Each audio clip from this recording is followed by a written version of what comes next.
et le roi et tabernacle de Benachach, pasteur Innocent Badikebe. Nous sommes dans notre thème, la nouvelle naissance.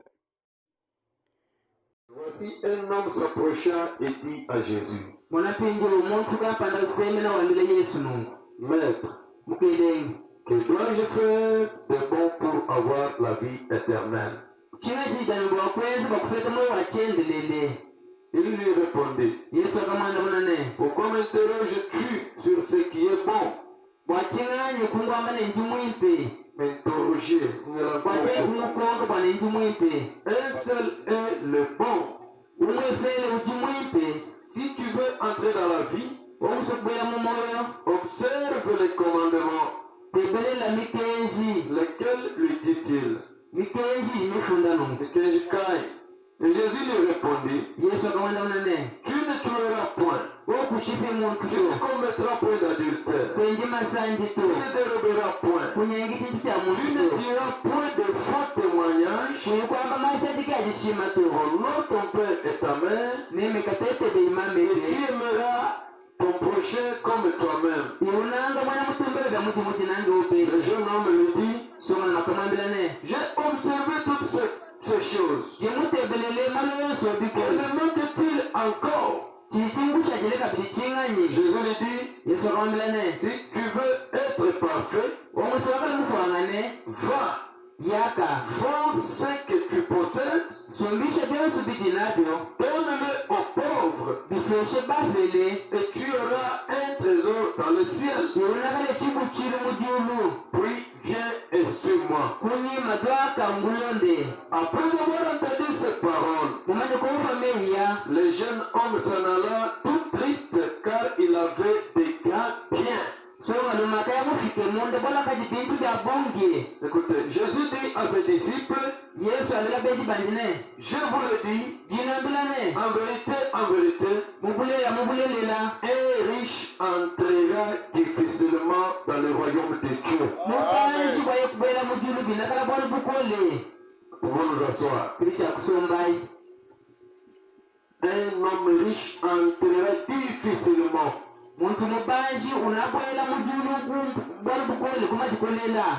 Pour hériter le royaume de Dieu, c'est difficile pour un riche. Nous sommes en train de parler sur la nouvelle naissance.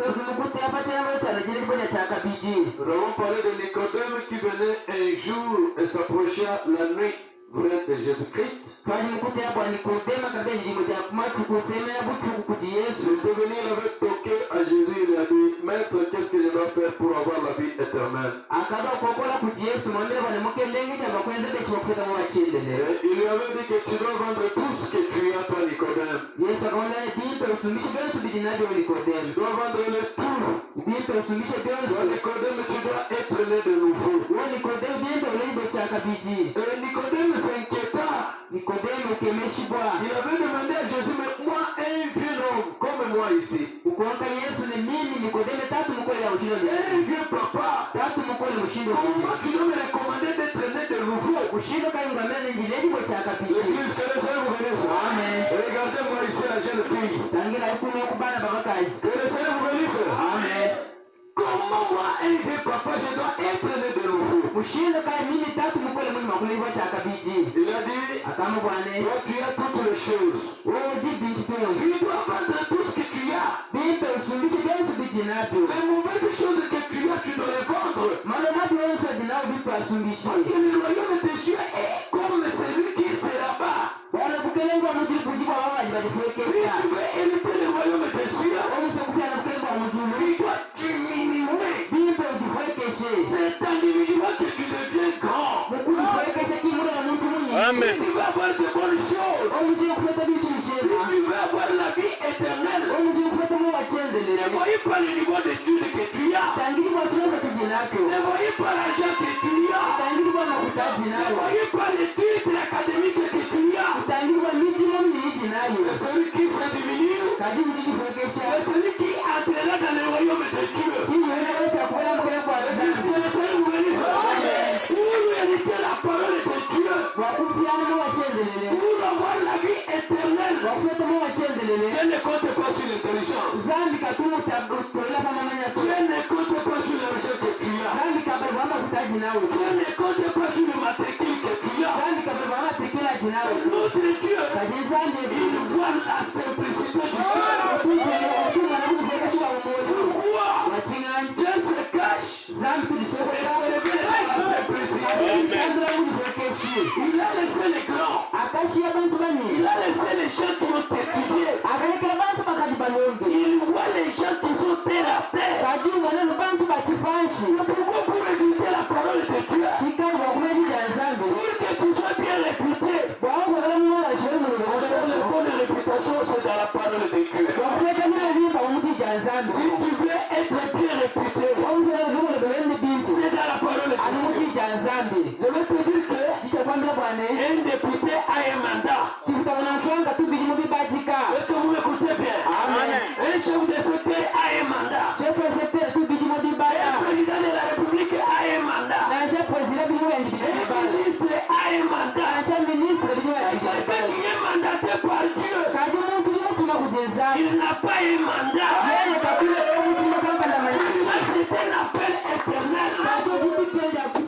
Est-ce que vous êtes ensemble avec moi? Amen. Quelqu'un qui est appelé par Dieu, il n'a pas un mandat. Parce que la Bible dit, le ciel passera. Le mandat que tu as passera. La parole de Dieu ne passera jamais. Pourquoi je veux te dire que si tu veux avoir la vie éternelle, c'est dans le Seigneur Jésus. Si tu veux être monté, si tu veux avoir des promotions, si tu veux avoir des grandes choses, il faut monter avec la parole de Dieu. C'est ce qui est infaillible. Alléluia. Amen. Et Jésus lui a répondu. Et l'homme lui a posé la question. Ça m'a tout dit. Voici un homme s'approcha et dit à Jésus, Maître, que dois-je faire de bon pour avoir la vie éternelle? Une question que tu peux te poser. L'argent, jamais. La parcelle, jamais. Le véhicule, jamais. Les enfants, nous en avons. Mais ce n'est pas la fin. Le travail, jamais. Mais l'homme est allé, un jeune garçon comme toi et moi. Qu'est-ce que je dois faire de bon pour avoir la vie éternelle? Et Jésus lui a répondu, pourquoi m'interroges sur ce qui est bon? Sur ce qui est bon. Qu'est-ce qui est bon? C'est la vie éternelle. Pourquoi tu viens me demander sur ce qui est essentiel? L'essentiel là, c'était la vie éternelle. Une question d'importance. Tes amis cherchent la guérison. Les autres cherchent plus l'argent. Mais pourquoi tu viens me poser la question sur ce qui est essentiel? Alléluia. Amen. Ce qui est essentiel, si tu veux entrer dans la vie, observe le commandement. Et lesquels sont les commandements, le dit-il? Jésus lui répondit, tu ne tueras point. Tu ne commettras point d'adultère. Tu ne déroberas point. Tu ne diras point de faux témoignages. Honore ton père et ta mère. L'église que le Seigneur vous bénisse. Amen. Et tu aimeras ton prochain comme toi-même. Et le jeune homme lui dit, j'ai observé toutes ces choses. Que me manque-t-il encore? Alléluia. Amen. J'aime mes voisins. J'aime mes collaborateurs. Je ne triche pas.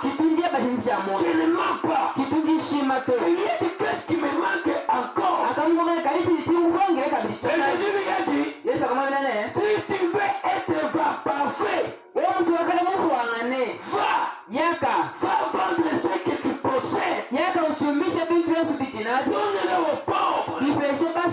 Et tu auras un trésor dans les cieux. Viens et suis-moi. Quels sont les biens qu'on lui a dit? Les mauvaises pensées que tu as. La sorcellerie que tu as. Il y a d'autres gens. Au lieu d'avoir la richesse de ce monde, tu vois un autre va faire le fétiche dans ce village. Moi, je prends tout le pouvoir, il n'y aura pas encore de chenilles dans ce village. Une vieille maman s'est dit aussi, moi, ma sorcellerie, c'est arrêter tous les chenilles de ce village. D'autres villages sont là, ils sont riches, ils sont en train de manger les chenilles, ils s'amusent, tout c'est très bien. Mais leur village là, elle a pris le temps. L'autre pense aussi, toi cette femme, jusqu'à ce que tu vas mourir, tu n'auras pas un enfant. L'autre dit, toi tu vas étudier, mais le matricule tu n'en auras jamais. L'autre va dire, toi tu seras trop célèbre, mais pour avoir le bonheur dans ta vie, tu n'en auras jamais. Et l'autre va dire, toi le mariage tu en auras, des qualités, un bon mariage. Mais un enfant, tu ne l'auras jamais. Alléluia. Amen. Ce sont les choses que Dieu a recommandées à ce temps. Va vendre toutes les choses mauvaises. Va vendre tous les mauvais comportements que tu as. Va vendre les mauvaises choses que tu as. Il y a d'autres personnes qui sont ici. Il ne faut que penser à mal d'autres personnes. Amen. Amen. Il ne faut que raisonner à mal d'autres personnes. Il ne va pas progresser. Il ne fera pas. Il ne va pas marier. Mais nous sommes dans la maison d'un fabricateur. Nous sommes dans la maison d'un potier. Quand il vient pour fabriquer quelqu'un, il y a assez de personnes. Va vendre tout ce que tu as. Amen. Celui qui croit et qui va, il aura la vie éternelle. C'est ça la condition que Dieu a obligé à cet homme. Le jeune garçon, après avoir entendu ces paroles, il était tout triste. Car il avait des grands biens. Amen. Amen. Quelqu'un qui est trop riche en sorcellerie. Mais la sorcellerie, bien sûr. Comment est-ce qu'il va se sentir? Oh, ma charge ici. Ma force ici. La puissance que j'ai ici. Je ne peux pas laisser. Mais la Bible dit que Jésus a dit à ses disciples, je vous le dis en vérité, un riche entrera difficilement dans le royaume de Dieu. Un riche entrera difficilement. Mon frère, c'est une grâce de Dieu quand vous voyez quelqu'un riche accepter la parole de Dieu. C'est une grâce de Dieu de voir quelqu'un, un intellectuel, se rabattre parmi les enfants. C'est une grâce pour voir quelqu'un qui a beaucoup étudié, c'est diminué devant les gens. Parce que cet homme-là a croisé Dieu quelque part. Amen.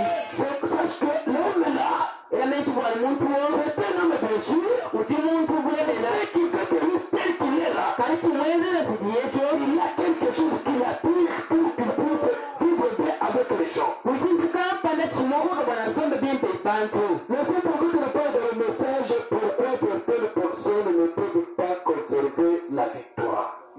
profesa mira mukezi buruwane watinga bantu babungi kabena batukulama ticheza bukole au paragraphe 23 il dit ceci umatambira makuru yatinisa tamanu metenereke pingofai l'église n'a pas besoin d'un polissage ecclesia katudijinga yi bukwa bantu pe elle n'a pas besoin d'être retapée katujinga ni bamukume maku bukwe kwato kumuzulula retapée ecclesia katudijinga ni bamwezi buleto l'église a besoin d'une nouvelle naissance kaji ecclesia katudijinga jina chakapiji Amen. L'église n'a pas besoin de la construction. La construction c'est quelque chose d'éphémère. L'église n'a pas besoin d'avoir de longs bâtiments. Ce qui fait la beauté de l'église, c'est la nouvelle naissance dans cette église. L'église n'a pas besoin de vrais membres qui s'habillent bien. Nous n'avons pas besoin des intellectuels dans l'église. Ce que nous avons besoin, ce sont des gens qui sont nés de nouveau. Amen. Est-ce que vous me suivez très bien? Nous avons besoin de quelqu'un qui est né de nouveau. Elle n'a pas besoin. L'église a besoin d'une conversion. La conversion, il faut quelque chose qui se produit. Non pas seulement pour renforcer nos frontières.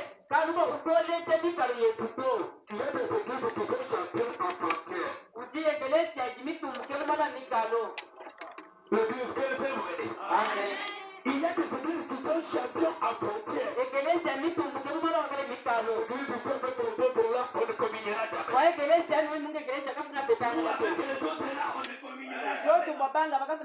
Vous voyez toute une chaîne des églises là dans la ligne. Mais un pasteur qui ne communique pas avec un autre. L'église que le Seigneur. Jamais. Elle n'a pas besoin d'une conversion. Il n'a pas besoin des frontières. L'église que le Seigneur. C'est ce que le prophète dit. Il nous dit qu'il nous faut quelque chose qui doit se produire. Amen. Non pas pour hériter de frontières. Non pas pour y faire entrer des nouveaux membres dans l'église. Que le Seigneur nous bénisse. Amen. Nous avons une église de base que les gens entrent beaucoup dans l'église. Entrer dans l'église, c'est très bien. Est-ce que les gens là sont nés de nouveau? Amen. J'ai baptisé 30 personnes. J'ai baptisé chaque dimanche au nom du baptême. Chaque dimanche. Quelle est la catégorie de ces gens-là qui sont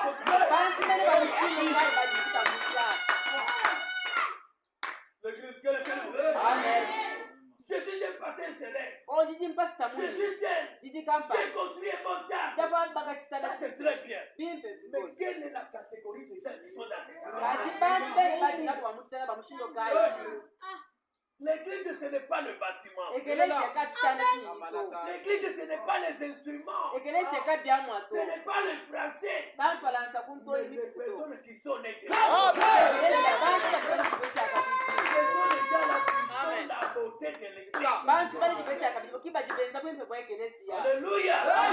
C'est ça ce qui fait la beauté de l'église. On a dit un réveil. Ce n'est pas pour se faire de nouveaux membres. Que le Seigneur vous bénisse. Un réveil sert à ranimer ce que nous avons. Amen. Chikanza mukadi twambulisha bwakwa kajimule twakaliteni nacho. Kuna bwana. Les gens ne vivaient pas bien. Quelqu'un qui a une mauvaise vie. Quelqu'un qui est ramassé. On prend une prostituée. On l'amène devant Dieu. Et cette personne-là enlève la prostituée. On voit quelqu'un qui était ivrogne de talent. Et on l'appelle, il est devant Dieu. Il croise la parole de Dieu. Il croise Dieu. Et cette personne-là devient chargée. C'est ça le réveil. Le réveil, ce n'est pas ce jeu. C'est moi.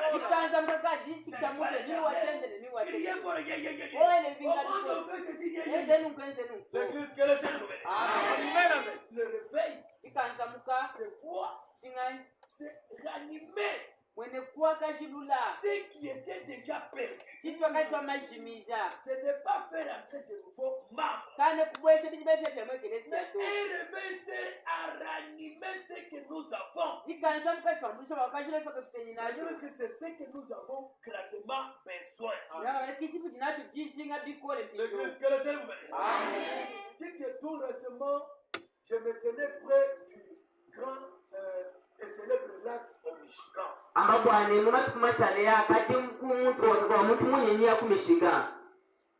côté d'un grand lac,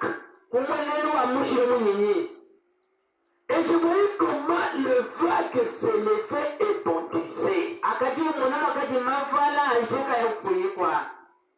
Et je me disais, oh là là, le lac a un réveil aujourd'hui.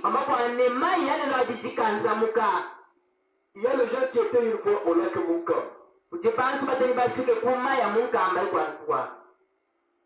Le réveil vient. Et ça balaye les saletés qui sont là. Et je me disais que il a le réveil aujourd'hui ce lac. Et je me tenais là. Et l'homme se tenait là à côté de moi. Il a dit, comment faut là? J'ai dit, le lac connaît le réveil. Et bien, a-t-il dit, que voulez-vous dire par le réveil? J'ai dit, regarde comment il se lève et bondit. Et comment se va que ça batte continuellement. Et il se lève et se heurte l'une contre l'autre. En se réjouissant tout simplement. Et elle a demandé, eh bien, que voulez-vous dire par un réveil? Et j'ai dit, passe un temps de réjouissance. Et j'ai ajouté, mais, souvenez-vous, il n'y a pas une seule goutte d'eau de plus dans le lac au moment où il bondit, lorsqu'il y a du calme.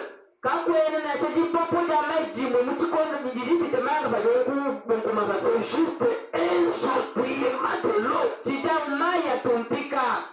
On a dit, nos cris, nos langues à Dieu, c'est merveilleux. Quand nous venons à l'église, nos cris, nos langues, c'est merveilleux. C'est merveilleux. C'est merveilleux si nous pouvons toujours avoir la même quantité d'eau lorsque nous ressentons sur la terre. L'église n'est pas bâtie sur les réjouissantes ni sur les danses euphoriques.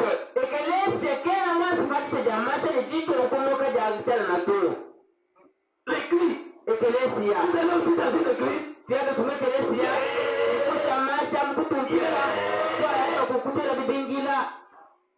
Dans une église. Quand nous dansons, les gens sont contents. Mais quand on approche la parole, tout le monde minutes, pasteur, arrête, nous avons les affaires. Mais qu'est-ce qui apporte le soif dans le cœur du maître? C'est la parole de Dieu. C'est la parole qui balaye la maison. C'est la parole qui bâtit la maison. Vous avez dans l'église 20 minutes pour la prédication. 30 minutes pour la prédication. Mais quand il s'agit de profession, non, 2 heures qui temps. Vous avez besoin des cahiers de succession. Un peu paye. C'est Dieu dans l'âme. Avec la parole, il dit dans un c'est des paroles qui mènent à porter quelqu'un qui dit ici j'ai tort. Il dit dans un et je dois arracher ma vie. Pas la danse. Il y a des gens qui passent leur temps à l'église pour venir danser. Les autres viennent uniquement pour crier. Mais ce n'est pas ça l'essentiel. L'essentiel c'est la parole de Dieu. C'est ça même l'original. C'est ce qui donne la vie. Si tu es sensible à l'écoute de la parole, tu es malheureux. Et pourtant c'est cette parole qui donne la vie. Quelqu'un ne peut pas venir à l'église sauter. Non. On me dit que nos cris et nos louanges à Dieu, c'est merveilleux. Si nous pouvons toujours avoir la même quantité de l'eau que nous descendons sur la terre, l'église n'est pas bâtie sur ces histoires-là. Mais elle est basée sur le baptême du Saint-Esprit. Amen. Le baptême du Saint-Esprit qui est l'amour de Dieu. Quelqu'un qui a l'amour de Dieu, même s'il y a la pluie, il va s'avancer. Même si les gens ne sont pas là, je vais m'assurer le 12 et je vais retourner chez moi. L'amour de Dieu. Le baptême du Saint-Esprit. Le baptême du Saint-Esprit entre dans un homme. Ça lui donne le soif de la parole. Ça lui donne l'amour. Quand le fruit de la porte de l'église est fermée, il n'est pas content de cette personne. J'ai raté quelque chose aujourd'hui. Il faut que j'aille vers Dieu. Quelque chose. Amen.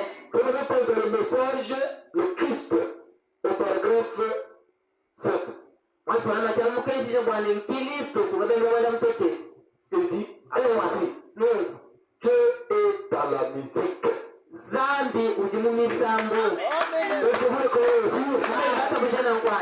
Dieu est dans la musique. Zambi ujimu misambo. Il pose la question. Ne croyez-vous pas que Dieu est dans la musique? Certainement Dieu est dans la musique. Et il est dans l'art. Dieu est dans l'univers. Il est dans la créature. Dieu est dans l'église. Il est dans sa création.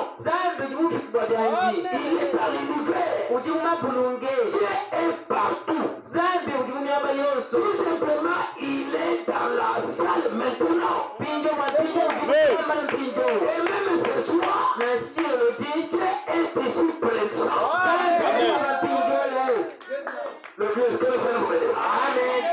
Dieu est partout. Nous ne venons pas la musique.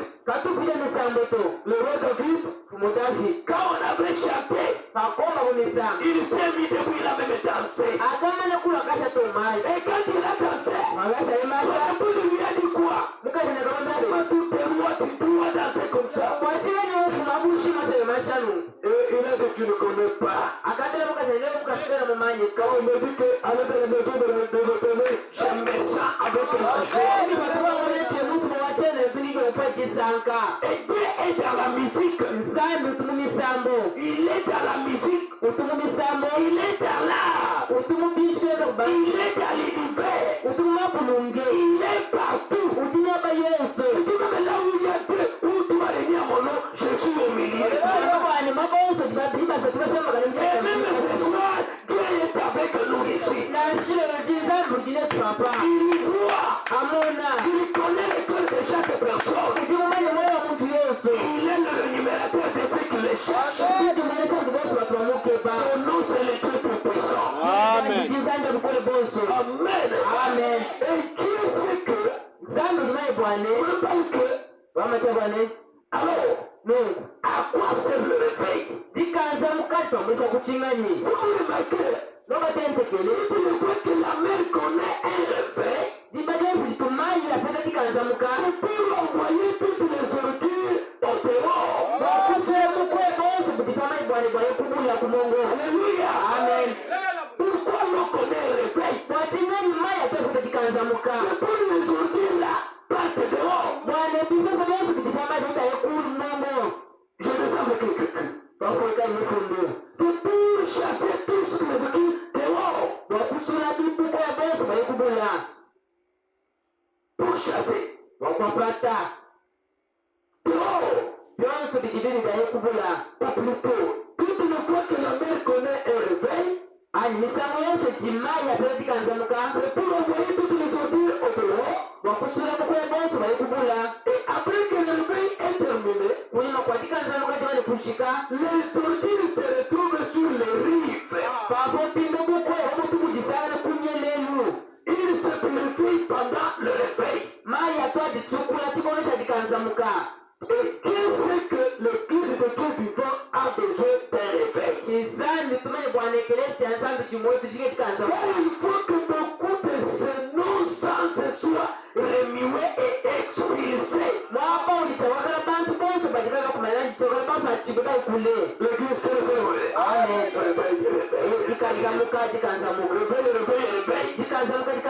Avec la seule terre, nous sommes hommes et femmes.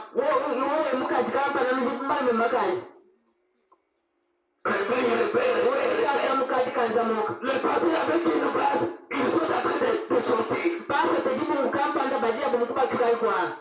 Réveille. Tu te maries de n'importe quelle manière, on te garde dans l'église. Mais quand même, vous êtes en train de sortir, réveille. Le réveil à chaque sexualité. C'est ça la nouvelle naissance. Là où il y a la nouvelle naissance, les mauvaises choses ne peuvent pas être là-bas. Il y a la condamnation. Je pense que je dis la vérité. Ça condamne. C'est le mal à pas dehors. C'est ça le réveil. Amen. On ne garde pas les sottises, jamais. Le réveil, ce n'est pas sous dans l'esprit. Quand on va battre les tam-tams ici, tout le monde est là-bas. Réveil. Ça, c'est une mauvaise compréhension du réveil.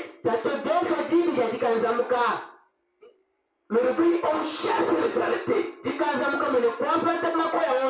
besoin de la nouvelle naissance. La vie sainte. Qui chasse le péché. On ne doit pas garder le péché dans le camp. Réveille. Dieu dit c'est moi l'éternel. Avec l'alcool en train de fabriquer toujours. Mais je le réveille. Réveille.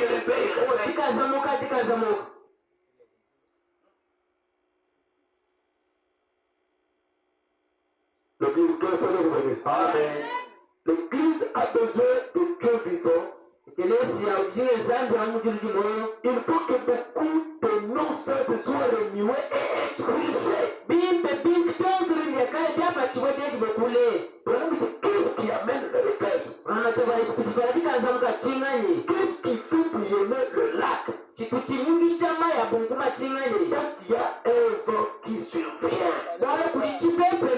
le sang de sang et le vent de sang du ciel et lui donne un réveil qui fait dans l'église jusqu'à elle va éventuer fin du ciel et le but de la Pentecôte avait éclaté. C'est ce dont nous avons besoin aujourd'hui. Un autre vent éventuel qui souffle sur l'église pentecôtiste pour rejeter les petits ismes et les petites divergences. Afin que l'amour de Dieu ait la prééminence sur les champs. On doit jeter toutes les ordures et sur le rivage et nettoyer. Et on doit prendre un nouveau départ. C'est ça la nouvelle naissance. Réveil. Avec beaucoup de déchets. À ton âge, à notre âge, je sais qui peut se mettre à la porte là, il n'a pas lavé les mains, il commence à manger le foufou.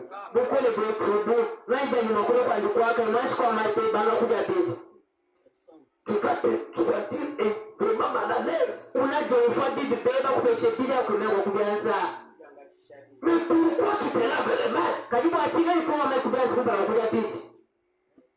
Nous allons mettre l'ordre dans ta maison. Et les voisins auront même honte près de toi. Mettez l'ordre chez toi. Alors quand un voisin viendra avec un trésor de Dieu, non, chez moi ce n'est pas comme ça.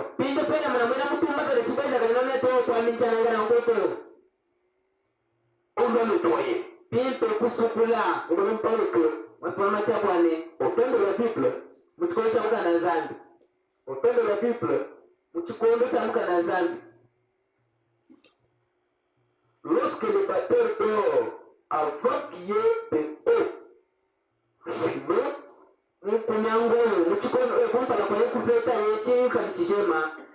prenait l'or, on le battait, on le remuait, retournait. Le battait continuellement jusqu'à ce que le scorie soit ôté.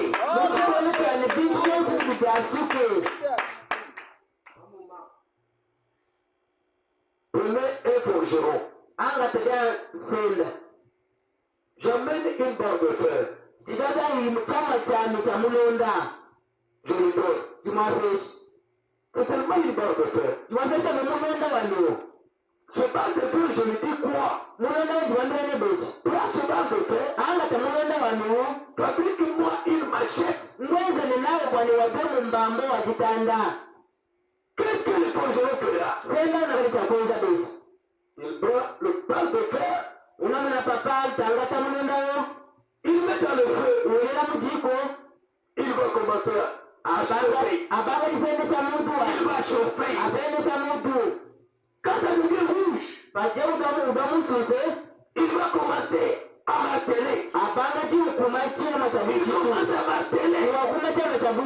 Il fait ce mouvement. Et après un moment, il n'a pas encore le dessin de la machette que j'avais demandé.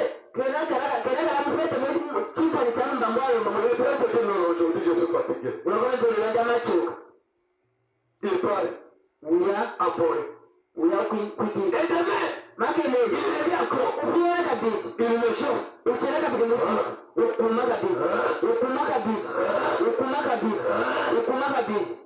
3 jours après, je suis fatigué. Il retourne encore. Le jour suivant, il le met encore dans le feu. Il le sort.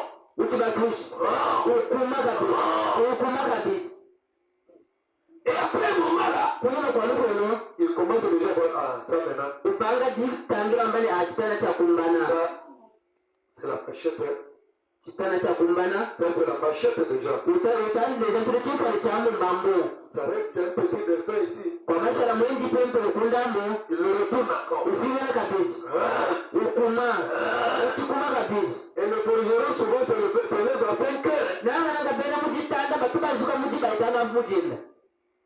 Il faut que ukuma kabiji. Après un moment, Kuno kwa chikondo. il a une machette. Umo na mafeta mbambo. Moi Joseph, Prenez. Gamon. Toi tu as mené un bar de frère. Wewe fude munenda wewe munyi. À ton retour, tu ramènes quoi? Mujipingana je weta pele chingani. La machette. Utafingani mbambo mweza pembe kuku utwa tena kwa. Et tu pars en brousse. Ya mujito. Tu commences à couper les arbres. Banga jisola mbambo ko tena umichi. C'est ça le type d'une personne qui vient à Christ. Bijimu kwanu wa mtu ya kujinkilisto. C'est la vérité. Quelqu'un qui vient à Christ, Mtu ya kujinkilisto. tu dois amener les saletés que tu as. Ulicha kuba makoya wonso atinao. Les mensonges que tu as. Dishima ndinado da kwa La sorcellerie que tu as. Ufongo udinao. Tout ce que tu as comme saleté. Byosu bijinao ya bukoya. L'ivrognerie. Dikwa tseda malo. Les mensonges. Dishima. Toutes les saletés que tu as. Makoya wonso atinao. Et tu amènes chez les forgerons. Udonao pinde kujinsenda. Et les forgerons c'est qui? Zena pinde mwanzi. C'est cette parole de Dieu. Zena jika nzambe. Et quand tu passes chez les forgerons, Wajibadi pinde kujinsenda. ils commencent à te condamner. Yeye banga dikupisha. Non, tu as mal agi. Kwa kweza Non, bibi. tu as contre. Kweza bibi. Aujourd'hui, tu as pas contre. Kweza kweza bibi. Mais la demain, tu as contre. Kweza kabitulu. L'église, c'est le ouvert. Amen. Mais toi, tu pars dans une église, il n'y a pas la condamnation des péchés. Kajole mwekelesia. Netoka bapisha pekatu. Malheur à toi. Jaka bijebe bali ntome kelesia nanko. Amen. Malheur à toi. Jaka bijebe. S'il n'y a pas la condamnation des péchés, c'est sauté. Jaka la kwena dipisho ya pekatu bato. Batuka. C'est là où on condamne les péchés. Yaka ukeni mama ni wabisha C'est un pekatu. bon endroit. Kiba wa ushema kawao. Nous ne venons pas ici pour une liberté. Katu na humu ni kani jito. On te voit dans les rêves, on te supporte. Ukule mbule matukule la mwenye lai. Quand tu vois que la machette n'a pas encore convenu, Majama ni mama kana mwashi kumbana. on ne fait ce que battre. Bipe toka mungu kumayo. Ça ne suffit pas. Oh, Dieu kana tukumbana. Ça ne suffit pas. Wewe baba kweza bibi. Ça ne suffit pas. Wewe kana kumbana mtoto. Ça ne suffit pas. La statue de l'homme est parfait.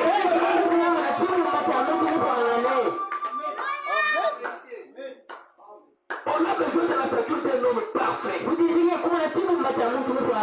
va venir comment? Quand il y a la condamnation. S'il n'y a pas la condamnation, il n'y a pas la vie. Il n'y a pas la vie. Tu fais le mal à notre frère. Tu fais le mal à un homme comme toi ici. Comme toi ici. Mais nous sommes en train de ruiner ta vie, non? Le jour du jugement viendra et tu seras condamné. Nous aussi on est condamnés. Est-ce que vous aimez aussi cela? Amen. Remarquez, eh bien, vous ne pouvez pas porter un message de ce baptême du Saint-Esprit tout neuf dans une église formaliste.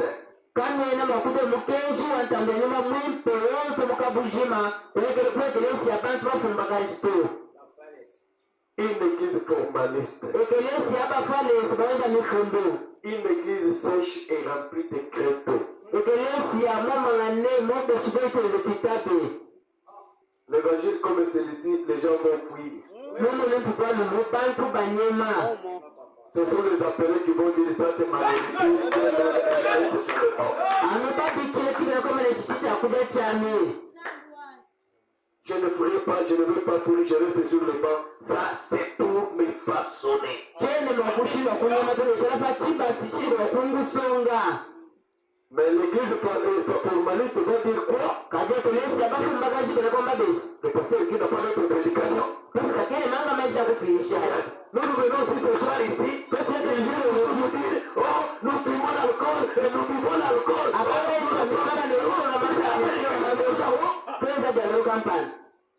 Là où il n'y a pas la condamnation, il n'y a pas la vie. Amen. Mieux vaut qu'il y ait la condamnation pour avoir la vie. Que le Seigneur vous bénisse. Amen. Vous ne pouvez pas apporter la parole tout neuf dans une église formaliste, sèche et remplie de crétaux. Vous ne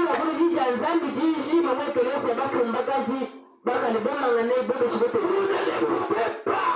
Et bien souvenez-vous, je vous aime de tout mon cœur. Est-ce que vous m'aimez aussi? Je vous aime de tout mon cœur.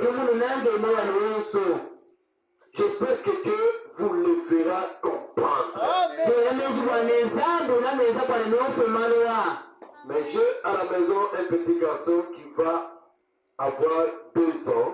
Si je voulais faire quelque chose de mauvais et que je ne le corrigeais pas, c'est-à-dire que je ne l'aimais pas. Amen. Que le Seigneur vous bénisse. Amen. J'ai un enfant de 2 ans à la maison. Si je vois cet enfant faire quelque chose de mal et que je ne le corrige pas, je ne le fouette pas, c'est-à-dire que je n'aime pas cet enfant.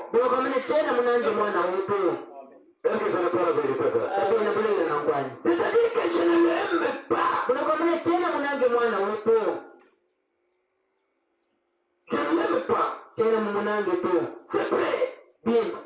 Vous, vos enfants, je voudrais dire ceci. Notre grand mouvement de l'église de Dieu vivant, cette nation s'est divisée en 2 factions. Reste en pensée intellectuelle. L'autre est carrément allé jusqu'à l'extrême. C'est vrai. Et c'est exact. Mais vrai, il n'y a pas de mort au milieu de la route. Soyez 3. L'église que nous allons vous bénir. Amen. C'est ce que nous avons besoin aujourd'hui. C'était l'expérience à la nouvelle naissance. Je veux que vous remarquez quelque chose. Regardez l'ordre dans lequel Ézéchiel avait apporté cela. Il a dit,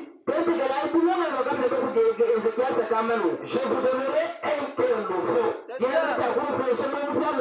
Je vous donnerai un esprit nouveau. Et je mettrai mon esprit en vous. J'aimerais que vous puissiez remarquer. Il y a 3 choses. Un cœur nouveau. Opérer les vieux cœurs de pierre. Que le Seigneur vous bénisse. Amen. Quelqu'un qui fait qui a même fait l'erreur pour accepter l'erreur.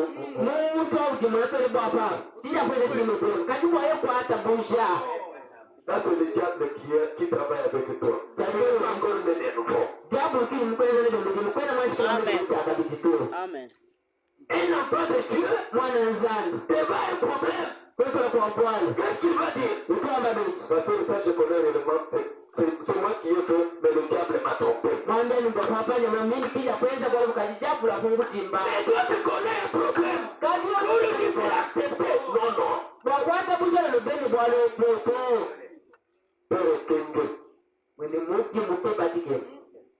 Trop brillant comme le serpent. Je laisse le problème ici. Je nous amène dans le futur là-bas. Un cœur de pierre. Il faut que le cœur de pierre J'ôterai les vieux cœurs de pierre.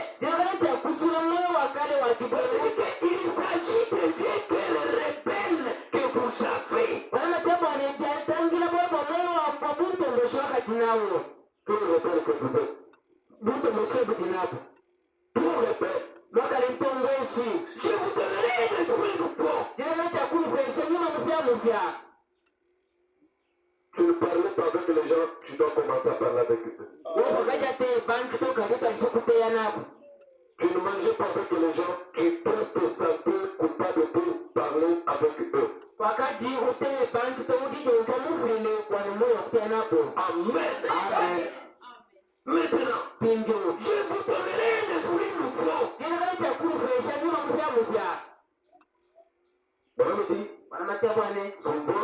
Souvent, nous commettons de terribles erreurs.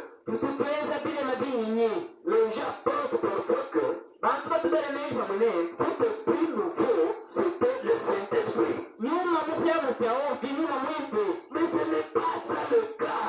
C'est un esprit nouveau. Dieu vous donne un nouveau esprit. Avec votre vieil esprit, vous ne pouvez même pas vous accorder avec vous-même. Il y a d'autres gens qui ne se donnent même pas confiance. Toi-même, tu ne te donnes pas confiance. Tu veux cacher l'argent de la maison? Je mets ici. Après un moment, mon épouse va retrouver. Tu vas cacher là-bas. Le lendemain, comme ça fait déjà 4 jours, tu vas voir que tu n'as même pas confiance à toi-même. Toi-même. Tu n'as même pas confiance à toi-même.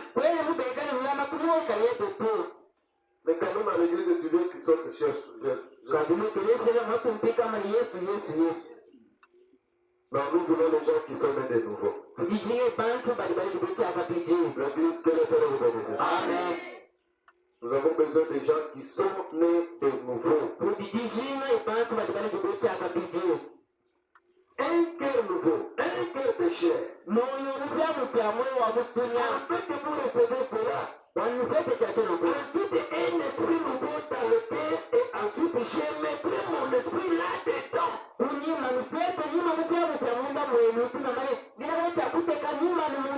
Mais cet esprit ne peut pas se poser sur le comportement que nous avons là.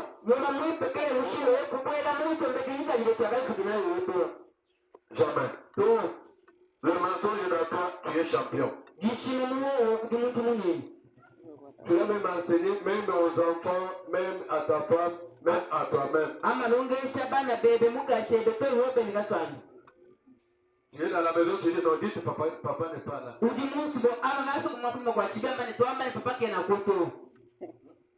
Mais quand même à l'église, pasteur, diacre, prédicateur, huissier, vase, l'église, que le Seigneur vous bénisse. Amen. Que le Seigneur vous bénisse. Amen. Dieu doit te donner un cœur fort. Pour que l'Esprit de Dieu entre dans toi. Tu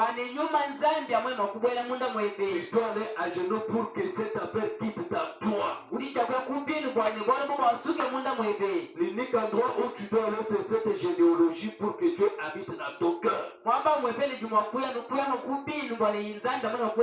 que vous aimez aussi cela? Amen.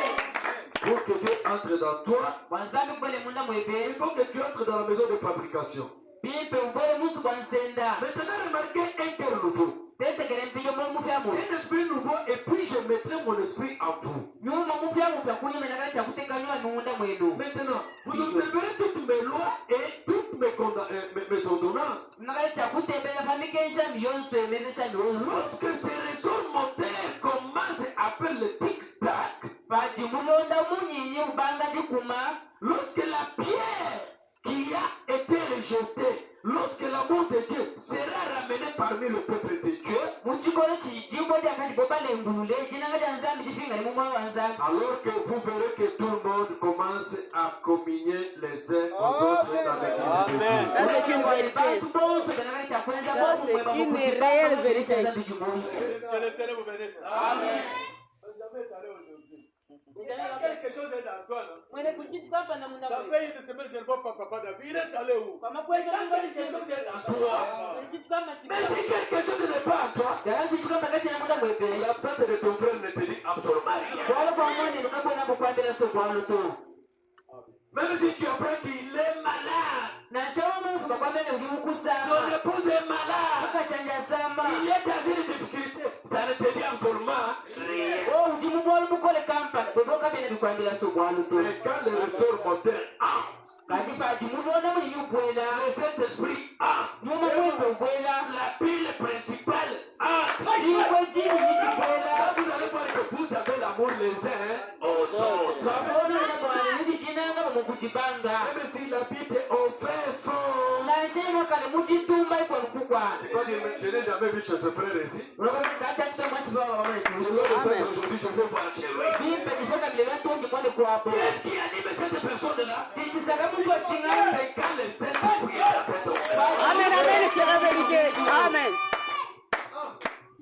Les ressorts moteurs qui coordonnent les petites écrits. Lorsque les ressorts moteurs commencent à faire des tic-tac, lorsque la pierre qui a été rejetée, lorsque l'amour de Dieu sera ramené parmi le peuple de Dieu, alors vous devez tout le monde communier les uns aux autres. C'est une friction de tout. Amen. Amen. Il n'y aura pas des histoires. Il n'y aura pas de détails. Ça sera l'amour les uns envers les autres. Et le Seigneur vient et surpris à cet état. Si le Seigneur vient et te surprend à cet état,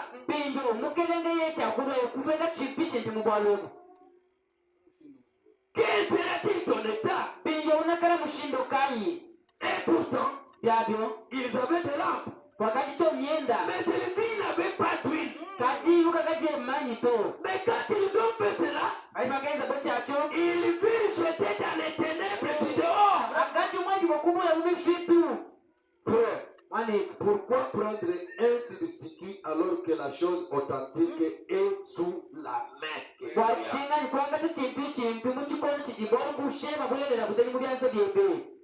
Tu as l'original entre tes mains. Mais tu veux remplacer ce qui n'est pas original. Christ est l'original. Amen. Celui qui fait fonctionner ce restaurant moteur. Il est au-dedans de vous. L'amour de Dieu dans votre cœur. Travaillez au-dedans de vous. Alors la montre commencera à produire déjà des tic-tac quand l'amour de Dieu est dans toi. Quand le Saint-Esprit entre dans toi, il y aura l'amour, il y aura la joie, il y aura la paix, il y aura la beauté. Et tout simplement, les choses vont commencer à tourner. Amen. Amen. Que le Seigneur vous bénisse. Amen. La nouvelle naissance. La nouvelle naissance. Es-tu déjà changé? Tu viens à l'église pour voir l'église? Mais toi, es-tu déjà changé? Quelque chose qui change? C'est cette parole que nous écoutons. Priez pour que le Saint-Esprit entre dans toi. Qu'on ne te trouve pas la même personne jadis là. Les gens voient que c'est celui-là que nous connaissons, mais s'approcher de toi pour voir d'autres fruits. Tu ne fais pas la distance. Mais s'approcher devant toi, il voit que je suis devant une autre personne. Qui n'est pas celui à qui je passais. Est-ce que tu veux aussi devenir cette personne-là? Amen. Que le Saint-Esprit entre à toi et tes personnes. Amen. Celui qui donne la vie. Celui qui donne le changement. Celui qui change les vies humaines. Lui qui est parti et qui est revenu sur le forme du Saint-Esprit. C'est le Seigneur Jésus-Christ. Nous pouvons nous mettre debout. Et nous nous approcherons aussi pour prier. On va prier que Dieu façonne ta vie.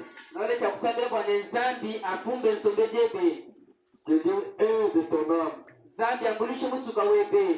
Que Dieu aide ton esprit. Qu'il puisse t'assister et t'aider dans ta vie. Qu'il puisse se manifester dans toi. Qu'il puisse t'aider dans ta vie parce que tu es un homme. Dites Seigneur, pardonne-moi. Soutiens-moi. Accompagne-moi. Il est capable de le faire.